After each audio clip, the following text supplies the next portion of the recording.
अरे गाओ गाओगी तो पास हो जाओगी। आओ एक लाइन गाओ मेरे साथ गाओ, ये लड़की का लाइन है, गाना निकालो। कि तोर बिगड़ल हो चाल मत छुए हमर गाल हे रे छौड़ा।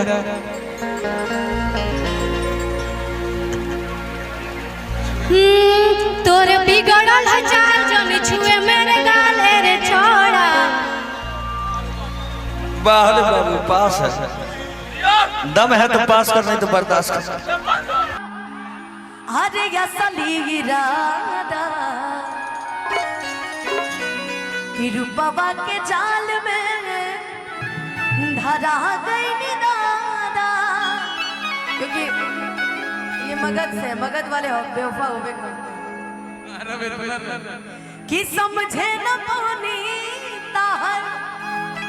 अरे असली इरादा रूपवा के जाल में धरा गई दादा। ये मेरे लिए गा रहे, लेकिन ये लाइन एकदम इन पे बैठती है। केहू के रुबाबल बहुत बात नहीं है, केहू के रुबाबल बहुत बात नहीं है। रुबा के हसावल बहुत बात होला, कन्हैया लगावल बहुत बात नहीं है। नजरिया चुरावल बहुत बात।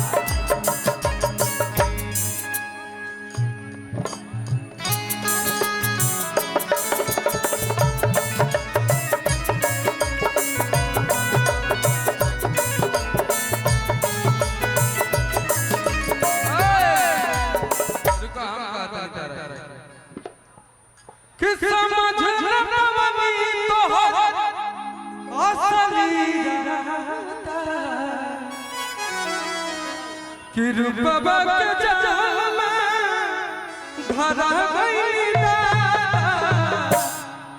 केहू के रुबाबल, केहू के रुबाबल बहुत बात नहीं। रुबा के हसावल बहुत बात कन्हैया लगावल बहुत बात नहीं है। नजरिया चुरावल बहुत बात होला। दिले दे दो।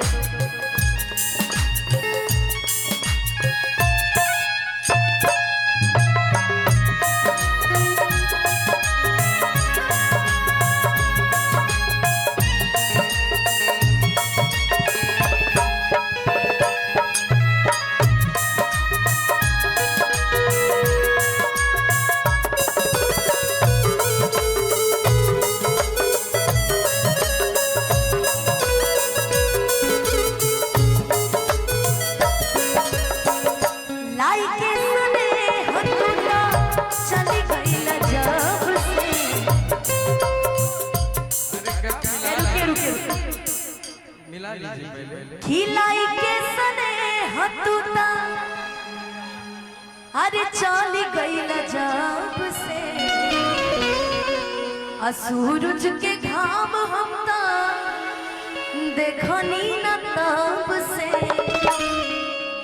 कि असरा धरा बहुत बात नहीं, असरा धरा बहुत बात नहीं। असरा पूरा